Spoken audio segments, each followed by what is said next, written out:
कब्जा राज की ये है कहानी, सुनिए और देखिए। एयरपोर्ट पर कब्जा, पोर्ट पर कब्जा, मीडिया पर कब्जा, रोड पर कब्जा, हर जगह सिर्फ कब्जा ही कब्जा। उसमें मैंने नरेंद्र मोदी ध्यान से और देखिएगा अदानी वीडियो जी को। के रिश्ते के बारे में सच्चाई बोली। हिंदुस्तान के धन को किस प्रकार लूटा जा रहा है, ये सच्चाई पार्लियामेंट के रिकॉर्ड से मिटा दी गई। बिना एक्सपीरियंस के कोई भी बिजनेस शुरू करना और उस बिजनेस में देश के सबसे बड़े कॉन्ट्रैक्ट उठा लेना, प्रधानमंत्री जी ये जादू सिर्फ अदानी जी के लिए थी। नवंबर 2018 को प्रधानमंत्री नरेंद्र मोदी की अध्यक्षता में केंद्रीय मंत्रिमंडल की एक बैठक ने पब्लिक प्राइवेट पार्टनरशिप के तहत 6 हवाई अड्डों को प्राइवेटाइज करने के प्रस्ताव को इन प्रिंसिपल अप्रूवल दे दिया। फरवरी 2019 में सरकार के नजदीकी अडानी समूह को पीपीपी मॉडल के तहत लखनऊ, तिरुवनंतपुरम, जयपुर, अहमदाबाद, मैंगलोर और गुवाहाटी में 6 हवाई अड्डों के विकास, संचालन और रखरखाव का कॉन्ट्रैक्ट मिल गया। ये खबर ध्यान देने वाली इसलिए है क्योंकि अडानी समूह के पास हवाई अड्डों के संचालन या प्रबंधन का कोई पिछला अनुभव था ही नहीं। ये कहानी मित्र काल के कब्जे राज की है। पार्लियामेंट हाउस में मैंने सच्चाई बोली। नरेंद्र मोदी जी और अदानी जी के रिश्ते के बारे में सच्चाई बोली। हिंदुस्तान के धन को किस प्रकार लूटा जा रहा है उसके बारे में सबूत देकर मैंने सच्चाई दी। ये सच्चाई पार्लियामेंट के रिकॉर्ड से मिटा दी गई।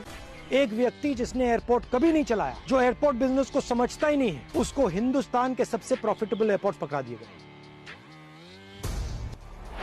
सरकार झुक गई और अडानी समूह के पक्ष में नियम बदल दिए गए। कॉन्ट्रैक्ट के लिए बोली लगाने से पहले और बोली लगाने के बाद हवाई अड्डा क्षेत्र में पूर्व अनुभव की आवश्यकता को खत्म कर दिया गया।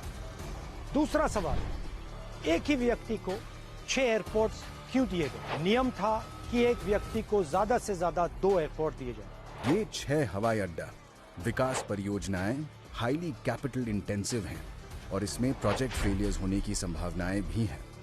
और यदि कोई परियोजना विफल होती है तो विफल परियोजनाओं को लेने के लिए अन्य सक्षम बोलीदाता उपलब्ध होने चाहिए। एक और सवाल, जब यह निर्णय लिया गया, airport authority of India, union, finance ministry और नीति आयोग सब ने ऑब्जेक्ट किया और कहा कि यह निर्णय गलत है। इनके ऑब्जेक्शन को किसने ओवरटर्न किया और क्यों? जो कंसेशन 30 साल का था उसे 50 साल का क्यों किया गया? और जो रेवेन्यू मॉडल था उसको क्यों बदला और किसने बदला? आखिरी जादू, मुंबई एयरपोर्ट, हिंदुस्तान के एयरपोर्ट्स के सोने की चिड़िया। मुंबई एयरपोर्ट के ऑपरेटर पर एजेंसीज का दबाव, सीबीआई, ईडी, और जैसे ही मुंबई एयरपोर्ट्स के ऑपरेटर अदानी जी को एयरपोर्ट ट्रांसफर करते हैं, वैसे ही एजेंसीज उनको क्लीन चिट दे देती हैं। मैंने ये सारे मुद्दे उठाए और ये सुनिए नरेंद्र मोदी जी का जवाब। तुम्हारे पांव के नीचे कोई जमीन नहीं। कमाल ये है कि फिर भी तुम्हें यकीन नहीं। प्रधानमंत्री जी ने शायद दुष्यंत जी की कविता की अगली 2 पंक्तियां नहीं पढ़ी। मैं बेपनाह अंधेरों को सुबह कैसे कहूँ, मैं इन नजारों का अंधा तमाशबीन नहीं। सच्चाई बोलना, सच्चाई का सामना करना हमारे देश की हिस्ट्री, हमारे देश का इतिहास है।